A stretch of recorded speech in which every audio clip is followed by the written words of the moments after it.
Мога и аз да е нещо много. Той сега закатва само. Нали знаете, карите се, осмици кара, белот, покер, кенти, купе, покер, който иде. Карите се цепят и се межда да бъдат разбъркани, нали? Да. Цепи един път. Цепи. Благодаря. Едно цепене. Ти са нагласили. Да, си ще ме. Да, смисъл, да, забравих да ще покажа обикновен как. Добре, и аз искам да ги разцепя един път, так. Сега ще ви разкажа една история, която ми случи пред Народния театър Жълтите павета. Разхождам се и по едно време срещат две червенокоси момичета.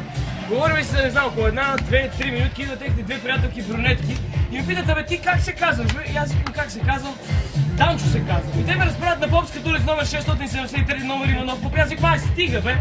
Питам ми колко е входа за толкова, те ме разправят 25 лева. Колко? Ще 25 лева, много скъпо, бе. Обаче бяха много яки и извикам на моя приятел Тони. Викам, толка братле, слушай сега внимателно.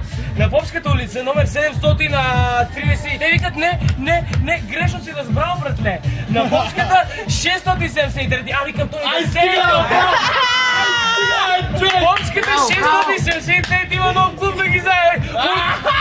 Помните ли колко беше входа? 25 лева, мамица ден. Аз имам само 10 лева. Той като вика, нема ядове, бе, ти още 30 лева ги черпиш по нещо. Викам, ей, Тони! Ще ги вземе. Отиваме там, не клуб и казино, викам, дайте да играем покер на първия. Това как искаш да те дам, той ми каза, дай ми 2 четворки. Дай два туза, 2 четворки е лесно. Играеме 5, той вика, дай ми 2 четворки и тръсми и той го иска. Викам, добре ми приятели, заповядай, веднага ти ги раздавам. Никакъв проблем няма. Второ него вика, не стига, бе. Фулка аз да ги преже.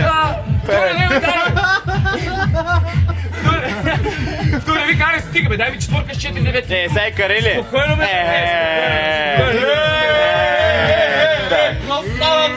Always the must.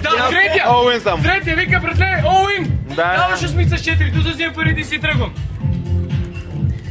Ай, стига направо. Ой, знаете ли какво прави? Става, взима парите и си тръгва. Викам, братле, какво да прави? Какво правиш, бе?